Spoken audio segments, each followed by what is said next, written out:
Assalamualaikum warahmatullahi wabarakatuh. Perkenalkan diri, perkenalkan nama saya Hanif. NIM saya 2023 Pada kesempatan kali ini saya akan membahas tentang Undang-Undang Nomor 12 Tahun 2011 perihal pembentukan peraturan perundang-undangan.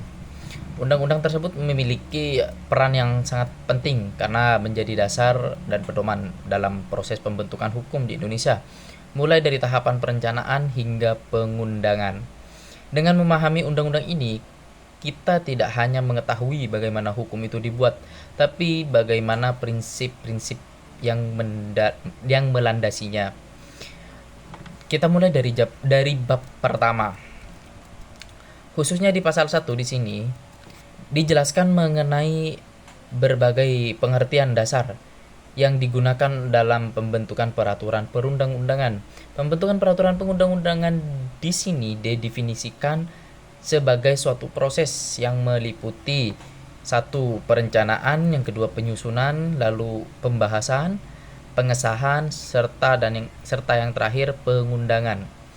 Hal ini menunjukkan bahwa pembentukan hukum merupakan suatu proses yang sistematis dan terstruktur, bukan kegiatan secara spontan.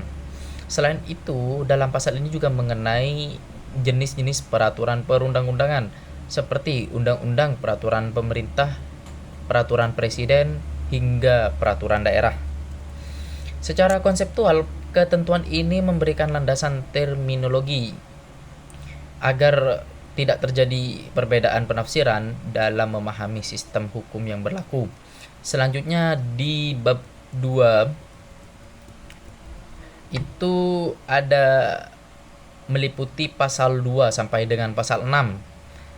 Pasal 2 yang menyatakan bahwa Pancasila merupakan sumber dari segala sumber negara hukum, atau sumber dari hukum suatu negara, yaitu Indonesia.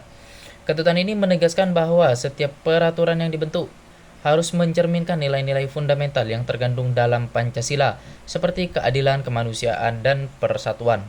Selanjutnya di pasal 3 menegaskan bahwa Undang-Undang Dasar Negara Republik Indonesia tahun 1945 merupakan hukum dasar dalam peraturan perundang-undangan.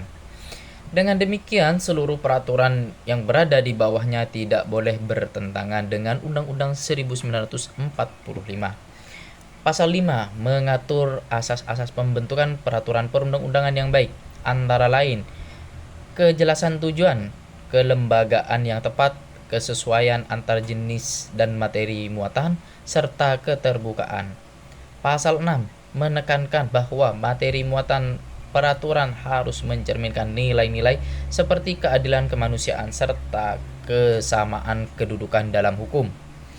Secara keseluruhan, bab ini menegaskan bahwa hukum tidak bersifat normatif, tetapi juga harus berlandaskan dengan nilai dan etika. Selanjutnya di bab ketiga. Bab ketiga khususnya di pasal 7 diatur mengenai jenis dan hierarki peraturan perundang-undangan. Hierarki di sini terdiri dari 7 tingkatan. Yang pertama UUD 1945, yang kedua ketetapan MPR, yang ketiga undang-undang atau peraturan pemerintah pengganti undang-undang, yang keempat peraturan pemerintah, yang kelima peraturan presiden, yang keenam peraturan daerah provinsi, dan yang ketujuh yang terakhir peraturan daerah kabupaten atau kota.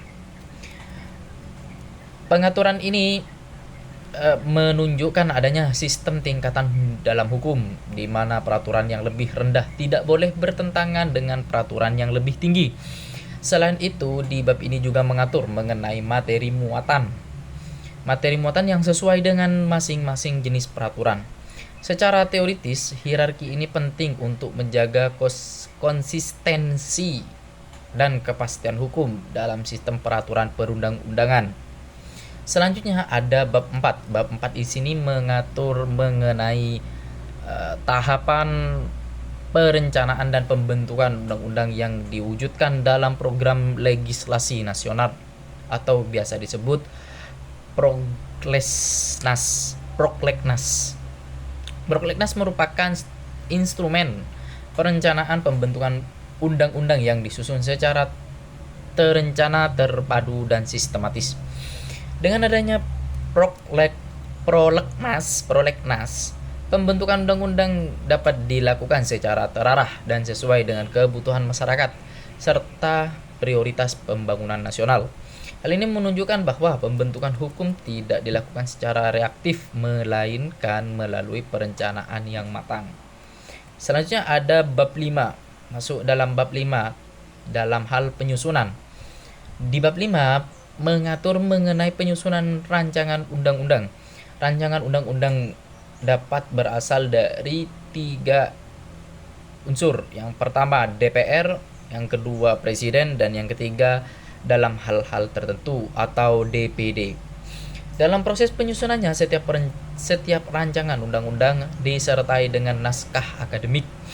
Naskah akademik berfungsi sebagai dasar ilmiah yang memuat latar, tujuan, serta dampak dari pembentukan undang-undang tersebut. Ketentuan ini menunjukkan bahwa pembentukan hukum harus berbasis kajian ilmiah dan rasionalitas, bukan semata-mata kepentingan praktis. Selanjutnya masuk ke dalam bab ke-6, yaitu pembahasan. Dalam bab 6 ini mengatur mengenai pembahasan rancangan undang-undang antara DPR dan Presiden. Pembahasan dilakukan dengan 2 tingkatan, yaitu yang pertama pembicaraan tingkat 1 di komisi atau panitia khusus. Yang kedua ada pembicaraan tingkat 2 yang biasa disebut paripurna. Proses ini bertujuan untuk memastikan bahwa setiap rancangan undang-undang telah melalui pembahasan komprehensif dan pertimbangan sebagai perspektif.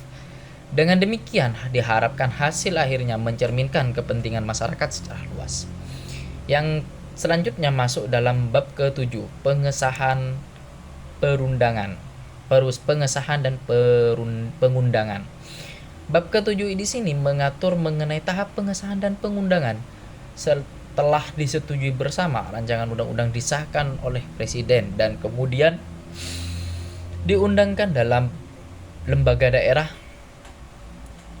Pengundangan ini merupakan tahap penting dalam menentukan dari mulai berlakunya suatu peraturan.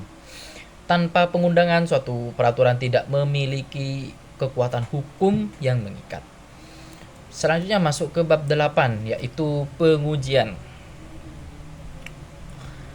Di bab 8, khususnya di pasal 9 mengatur mengenai pengujian peraturan perundang-undangan, khususnya yang diduga bertentangan dengan Undang-Undang Dasar 1945, diuji di Mahkamah Konstitusi, sedangkan peraturan di bawah undang-undang diuji oleh Mahkamah Agung.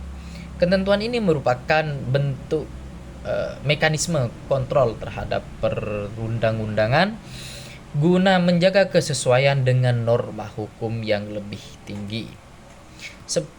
Sebagai penutup dari pembahasan kali ini, dapat disimpulkan bahwa Undang-Undang Nomor 12 Tahun 2011 merupakan pedoman utama, adalah pedoman ketika pembentukan perundang-undangan di Indonesia.